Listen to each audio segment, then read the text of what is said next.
I'm Scott Fisher, and this is a Business Nexus Media production.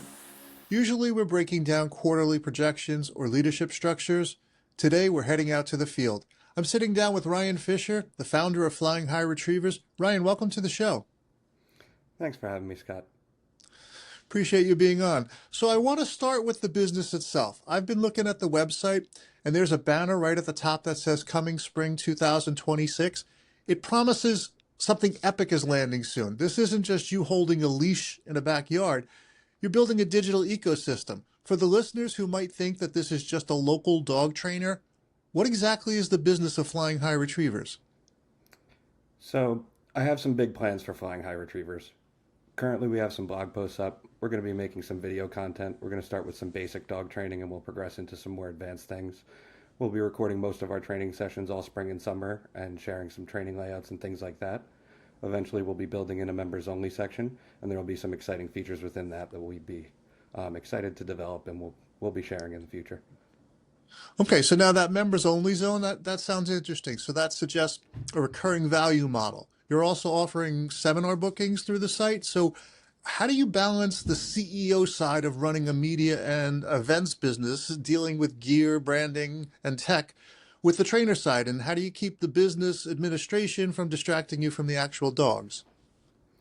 So for the time being, I have an advantage. I'm a very small business. We have the ability of being able to start out slow. We can roll into things pretty smoothly. So I'm able to spend some time developing blog posts, equipment, gear, things of that nature. We have some new branded merchandising coming. We have some new training gear that's incoming. So we're developing these things slowly, and I'm still able to focus on the dogs because the ability to focus on things individually allows me to take some time and break it all down. Well, I happen to get my hands on a Flying High Retrievers hat, and I have to say it's top quality. So keep up the good work with that. So let's look at the brand name itself, Flying High. To me, that implies speed, energy, maybe even a little chaos. But the sport of field trial requires absolute precision. So how does that name reflect your business philosophy? Is it about the dog's drive or the standard you set for the handler? So it's a little bit of both. We like to start with a high drive, and then we develop it into a controlled ability to focus. So when we have them as puppies, we really like to get them fired up, and we like to develop them into strong, powerful competitors. And then we like to break it down and develop that control a little bit at a time. So it starts out with developing a strong prey drive. We do that from the time they're really little. And then we can build it up into more focused drills where we develop handling. And then from there, it develops in the field into further marking drills and long blinds, complicated concepts. Okay, so let's take a step back to the actual origin story. So when you decided to launch this brand, what did the landscape look like? What was the single biggest gap you saw in retriever training that made you say, I need to build Flying High to fix this? So one of the biggest gaps that I see is that most of the training videos that you see online are very professional based, and that doesn't give an amateur a good opportunity to adapt to things. We have to Right. handle things differently because we have a very limited time to train with our dogs. We have to adapt to situations differently. So one of the things that I like to build into our training programs is more adaptability. With a professional, it's kind of an A, B, C kind of thing. I like to be more fluid in the way we develop dogs so that we can work just on our 1, 2, 3 days a week that we have the ability to work with them. Okay, and so now looking forward, you've got the spring 2026 launch coming up. But if we look 3 to 5 years down the road, what excites you most about where the company is going? So in the next 3 to 5 years, I'd really like to develop a lot of our merchandise. I'd like to get some really good training gear in. I'd like to develop the training program pretty thoroughly. I'd like to have a program that starts at pup and ends at a finished dog where you can be running hunt tests or field trials and that kind of thing. I'd also like to develop an ecosystem where we can unite amateurs. One of the biggest things that we struggle with as amateurs is finding grounds and finding groups to train with. I think part of our members only section would be great in uniting people who have trouble developing those kind of relationships. So we'd be able to build some groups in places that people are unable to find other groups to train with. So if people were looking for a facility or grounds to train their dog and so forth, you might have a section in that members only area where people who had land or space or what have you could be matched up with people that are looking for it. Is that correct? Absolutely, something like that, and even something so much as someone has grounds ready and is looking for people to come and train with them. We can unite people of similar interests who are maybe looking for someone who, would come out and help them throw birds, help them, maybe even mentor them. We can develop programs where young trainers are put together with more experienced people, and we can help to develop our retriever game, which is really struggling. A lot of people are growing older in this sport, and bringing young people into it is a big struggle. And I'm one of the youngest people around right now, so Right. it's important to bring in even younger people. Yeah, I would think you want to have the people that have been doing it for a while sort of train them, the new batch of people coming in, so to speak, and you want to tap into that talent pool or that set of resources, if you will, before they decide that they're done being, involved with the sport. So you want to do that now while they're still active in it, I suppose. Oh, absolutely. And I mean, not to put down any of my friends who I train with, but I will say all of the people who I train with are older people. There's one person who's close to my age, but other than that, most of the people are in their 50s and 60s. So it's a slowly dying sport, and I would really like to help combat that. And I think through Flying High Retrievers, we may be able to unite some of these younger people with some of these more experienced trainers and get them onto the grounds they may need to be able to train their dogs a little bit better. Well, that's just it. Experience is something you earn, so you can't just get that without working with somebody else who has some knowledge in the field and can lead you in the right direction. And, why reinvent the wheel if somebody's already figured out how to do it and has the success rate to show for it, then, it's always best to learn from them if you can. So, all right. Well, let's shift gears a little bit from the business to the methodology. In the tech world, we talk about first principles, the fundamental truths you build everything else on. If you could only teach a handler one foundational principle, strip away the electronics, the whistles, the gear, what is it and why does that one thing matter most? So I think when you're talking to a new trainer, the most important thing that we have to instill in them is patience. We're trying to train an animal to do something in a manner that we want them to do it, not necessarily a task they don't want to do, but the manner in which we expect them to do it is different than the way in which they would naturally do it. So a lot of that is going to require patience. A lot of things are frustrating. You have good days, you have bad days. You got to be able to put bad days behind you and come back out and start over the next day with a better attitude. These animals are very intuitive. They read your emotions, they read what's going on, and you need to be able to settle yourself down even when things aren't going exactly right. And a big part of that is developing a strong sense of patience with your dog. Right. Well, that sounds great in theory, but I'm sure you come across a lot of people that either do or want to rush the process. They want, the highlight reel before they've done the work. So how do you, as the expert, how do you decide when a dog is actually ready to move from basic obedience to advanced field work like marks and blinds? What are the green lights you look for? So when we move from basic obedience into basic marks, there isn't they can overlap quite a bit because we start to do obedience when a puppy is really young, but we also want to establish that drive really young. So right as we're starting to train obedience, I get out some paint rollers. So we'll get out like a 6 or an 8 inch paint roller, nice, soft, fluffy for the little puppy teeth, and you just start throwing it down the hallway. Make sure all the doors are closed so that they have to come back to you. They have nowhere else to go, and you just do it 2 or 3 times. And the second they start to lose interest, we cut that down. And then in the same sense, we start treat training at the same time. We can start using a place board, which is a board we place on the ground. It's kind of a home plate for them. We use them a lot in training, especially because when we're running field trials, you start to run from a mat.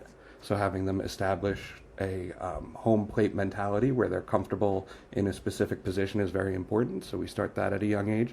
So there isn't really a big transition from obedience into marking. The transition really comes when we start to bring the dog outside and we start to introduce them to the world. So that starts Oh, to happen around 8 weeks old. We take them outside. We start to introduce them to things. A lot of puppy breeders will introduce them to pigeons at a young age to try and instill a prey drive in them. So there's a lot of steps we take to develop a strong retriever from a young age. right. Okay.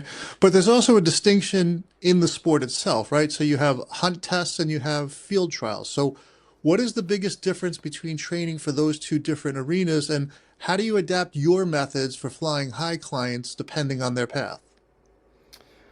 So a hunt test is more of a hunting simulation, where a field trial is more of a competition, a test of the dog's greatest abilities. So we Okay. prepare for them in very similar manners, but the setups that we do in training will differ. So hunt tests tend to be shorter. There tend to be more guns that are retired from the shot, so you won't necessarily see a gun in the field at all. You'll just hear a shot and the bird will come out from behind a bush or something like that, where in a field trial a gun is always visible.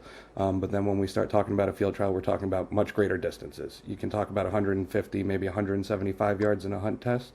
A field trial will be upwards of 300 to 400 yards, depending on the grounds available.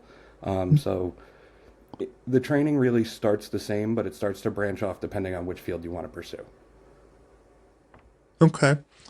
So let's talk a little bit about failure then. So we always want to blame, the dog. He didn't look, he didn't listen. But be honest, in your opinion, what's the single most common mistake you see experienced handlers make? Not the rookies, but the veterans. A lot of the time, I notice that handlers are very late on their whistles when it comes to blinds. So experienced handlers will have a little bit too much faith in their dog. They'll Can I notice a just sign that. interrupt you for just a moment? Can you just explain that a little bit for those of us that might not understand? So let me explain what a blind is. We'll start there. There we So go. in retrieving, we have what are called marks and blinds. In a mark, a gunner or multiple gunners in a field trial are visible. There can be generally 3 or 4 in an all-age stake at one time. So the dog will come to the line, come to heel next to us, and we'll have 3 or 4 gunners visible out in the field. At that point, we'll signal to the judges that the dog is ready, and the guns will go off in the sequence that the judges have prescribed. At that point, the judges will release the dog, and some of the guns may retire, at which point they will go and hide behind something so they're no longer visible to the dog. It's now up to the dog to pick up those birds in whichever order it chooses.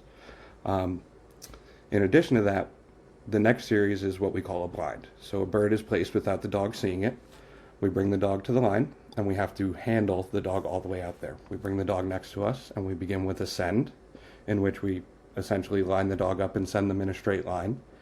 As they begin to veer off course, we blow a whistle and they sit and look at us, at which point we will give them hand signals, and the dog will respond by turning in a particular direction at a particular angle and continue until we blow the whistle again.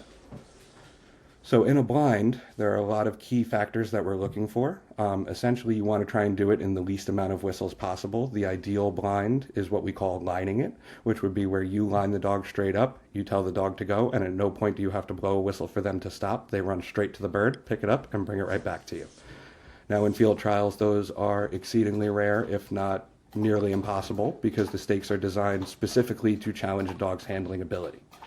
We'll do things like we'll have to cross over points. We'll have to stop on a point and get off the point and back into the water. Specific tests of a retriever's ability to respond to a command.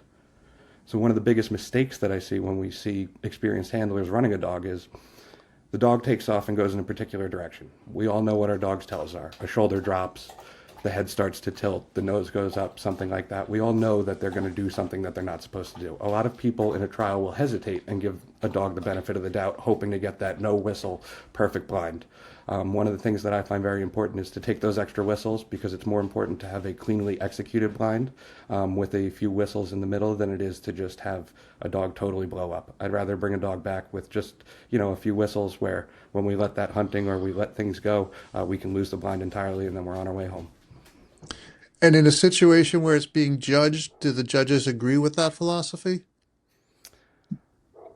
For the most part, I find that judges do tend to agree with that philosophy. In the modern day field trial, we're not really setting up blinds that can be lined. We're setting up blinds that have very particular handling requirements. So we'll require a dog to swim down a shore without going on the shore, then get onto a point, and then take a cast off of a point. So at no point would you really be able to line a blind like that once a judge prescribes a cast off a point or something. So it's important to remember that a good handling dog may take a few more whistles to get there, but the execution may be cleaner than, letting them get a little squirrely. Okay. But now there's also a lot of pressure around something called a long retired mark, right? And they're considered to be like a graveyard for a lot of your teams because the handler loses confidence, the dog feels it, and the wheels just come off, right? So first of all, talk about what that is, but then also what is the mindset shift that a handler needs to make in that high pressure moment?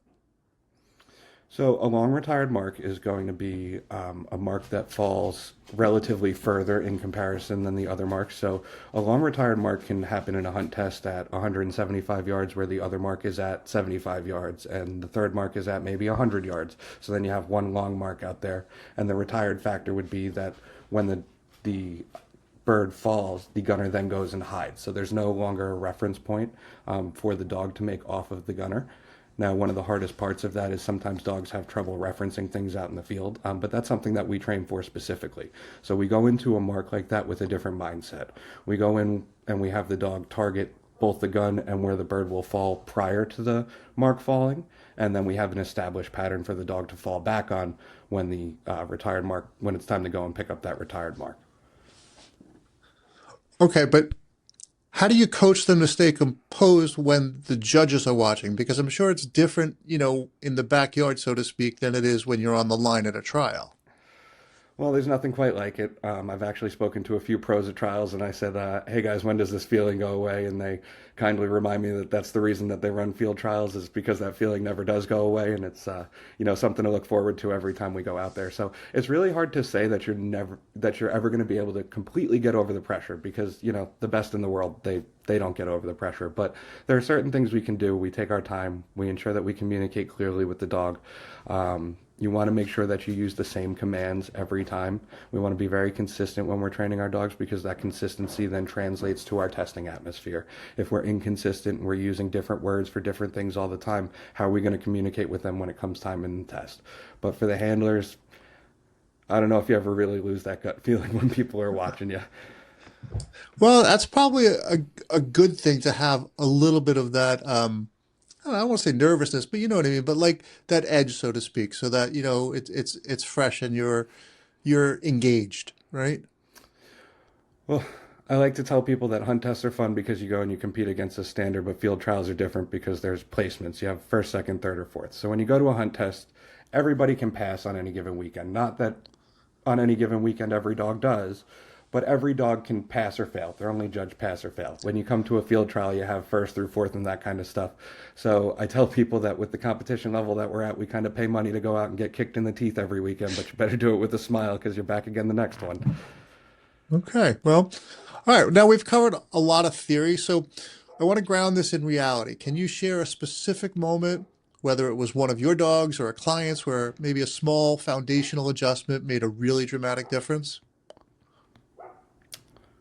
So recently with Apollo, I've really tried to temper my volume. So I noticed, I actually went to a seminar with Dennis Voigt, who's a very successful trainer. I went and I ran Apollo there, and he told me, "You are always yelling at him."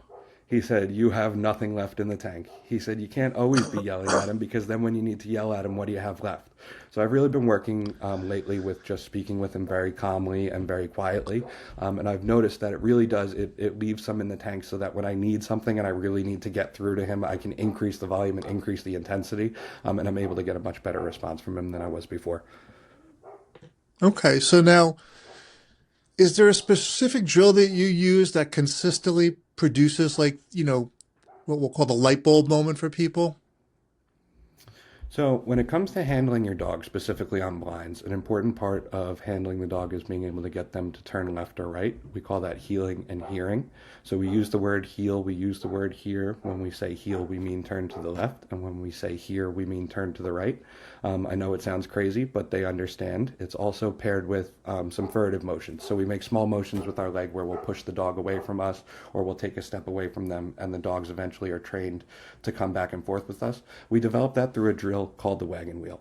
So you start out in the center, you place 8 white bumpers around you, you point the dog at one bumper and you send them for it.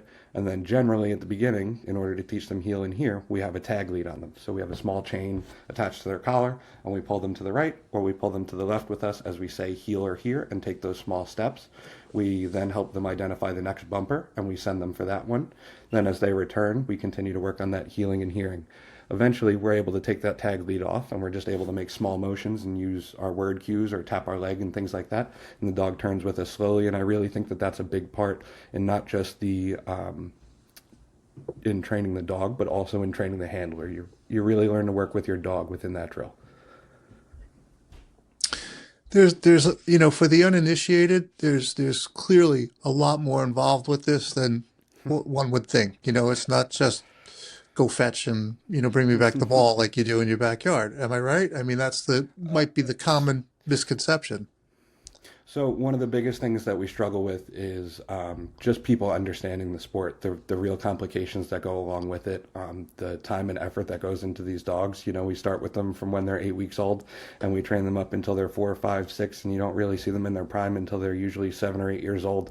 We spend almost every day, every weekend, every evening after work outside training these dogs, and the level of commitment is really unmatched. And then you try and tell someone about it, and they just look at you like you got 10 heads. And I understand it's difficult for people to understand quite what it is, but I do encourage people, if there is an AKC club in your area and you see a hunt test or a field trial, everyone is welcome to just come out and take a look. And it's really cool. You can develop a cool relationship with an animal, and you might pick up a hobby before you know it. Okay, so now I'm sure this isn't the case for everybody, but with you, the dogs that you're training, your dogs that you use for training purposes, they're also your pets, right? And I'm going to say I can tell you that for certain because I can hear them in the background. So obviously your pets are in the house, and that's a great thing, I think. But talk to me a little bit about that, about the two different philosophies and your philosophy in particular.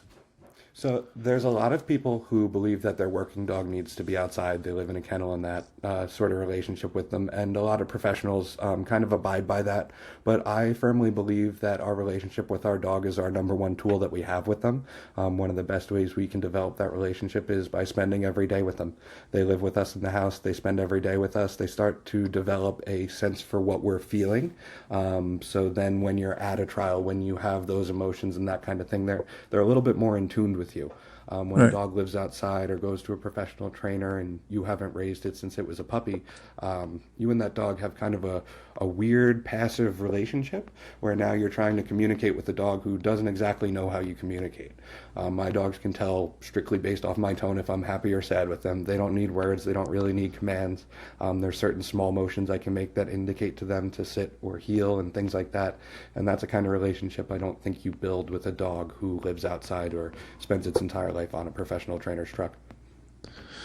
But to your dogs, I'm guessing, and to others who don't just treat them strictly as work dogs, if you will. There's probably a different term for that. But for your dogs in particular, it all comes down to they're happy doing what you're asking them to do. You're not stressing them, or you're not expecting them to do something that they don't enjoy.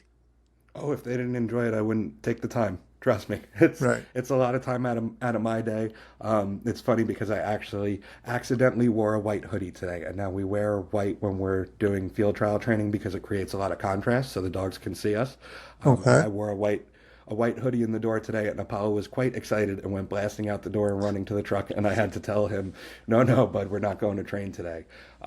People often talk about the e-collars, the electronic collars that we use, as if they're some sort of negative stimulus. And trust me, when they need a correction, sometimes they can be a negative stimulus. But I'll tell you, if I took one of those collars out right now and turned it on, I'd have two dogs sitting next to me wagging their tails looking to go somewhere. So can't be that bad. They're definitely happy to do the work. They're happy to go out. So All right. Well, so you've mentioned your dogs by name a couple of times, I think, throughout this today. So tell me a little bit about the two dogs you have and the differences between them, and do they both compete, or what how does that work in your household? So in my house, I have Apollo, and Apollo is my competition dog. And then I have Echo, and Echo is just kind of along for the ride.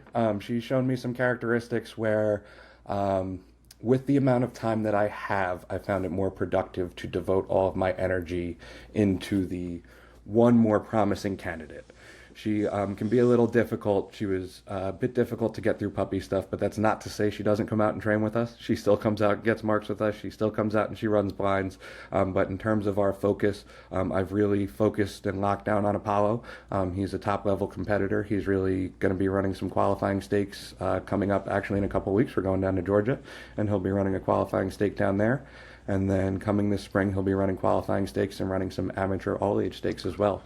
So we've really kind of locked down because he's got some real promise to him. He's a very focused dog. He's really, as my first dog ever, he's taken a lot of mistakes that I've made, and he's just chewed them up, spit them out, and turned them into progress. I'm not really sure how he does it, but there's something special about that dog for sure.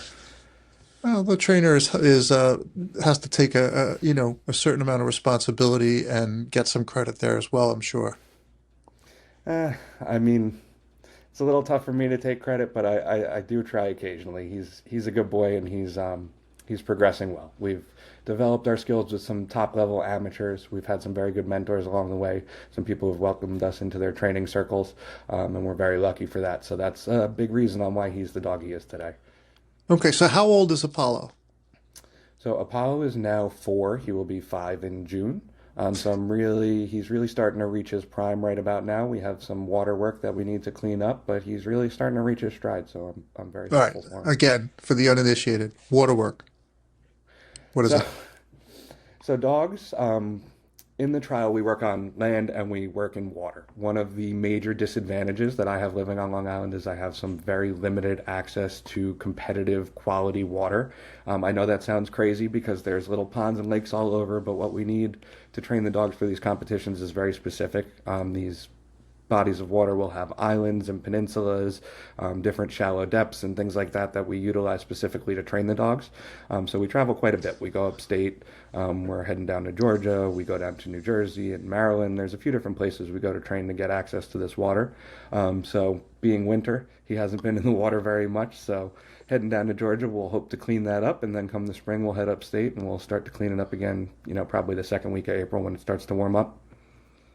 So now you said Apollo is just coming into his prime. So what is the normal expectancy of a dog to be able to continue to participate in competition? To what age? It's very dog specific. Apollo's father, sire, actually just won a national at 9 years old. There are dogs that still compete at 11, 12, and 13. I believe we had a recent national amateur champion who may have been 10 or 11 years old. So these dogs don't really slow down until they get up into their senior years. It's important to remember they are Labradors, so unfortunately they don't live as long as we'd really like them to. Of course. 14, 15, 16 is kind of the best we can really hope for, unfortunately. But these guys really like to compete into their later years. So I think even after maybe they're done running field trials, I might bring them to some hunt tests with some shorter marks and things like that to let them keep going. Because the drive is in them. They really love to do it. The Right. excitedness, the excitement that they get when they go out, there's nothing like seeing a happy dog when they want to work. All right. So just give me a little bit more information about the season, what how the season works and what's involved from start to finish. Like when does your season start? When does it end? And what are the stages throughout? So if I was retired, the season would be all year. Unfortunately, I Okay. have to work my day job. So my season basically starts the second week of April. We're going to make a trip here in a couple weeks down to Georgia, so we'll get a little bit of work in, but it's really just some tune-up work, just kind of to see some things down there, see what's going on. But it's not going to be too much progress work. Where the second week of April, we'll travel upstate and we'll start doing some tune-up work in the water. We'll start doing some long marks. We'll start doing some more complicated things. And then come May, June, and July, we'll start to have trials upstate and in the local area. So that'll be our competition season. We're also pretty excited because we have a part in hosting a seminar upstate in July. We won't be presenting. We're just helping put together the seminar. It's going to be for the time being, I'm just going to say a top level professional because I'm not sure how much I'm allowed to share, but there will be one of the top trainers in field trials will be joining us for a seminar upstate. We're very excited to put that on. That falls right in the middle of our trial season, so we'll get some good learning in there as well. Then our season kind of ends towards the end of September, October. The water gets too cold for the dogs, and we have to put them up. But if I was retired, I'd head down south at that point. Yeah, I hear you. All right. So Ryan, this has been, quite an education here. So we've got aspiring competitors listening, and we've got people who just want a better hunting partner. If you had to leave them with one final thought on what makes the difference between a good team and a truly exceptional one, what would it be? It's all about the love you have for that dog. They feel it. They feel the relationship you have with them. You have to love on them the same way that they love on you. I mean, I know you had a Labrador, and there's no love like it. They just Absolutely. and if you give it to them, they will give it back to you 100%. And Nothing quite like it. I hear you. Well, let's leave it at that then. So, for everyone listening, get ready for spring 2026. You could find the hub at flyinghighretrievers.com. Ryan, thanks for coming in. I really appreciate it. Thanks for having us, Scott. Excellent. Okay. Well, you've been listening to a conversation powered by Business Nexus Media. If you're ready to operationalize your story, visit us at businessnexus.media, and we'll see you in the next episode.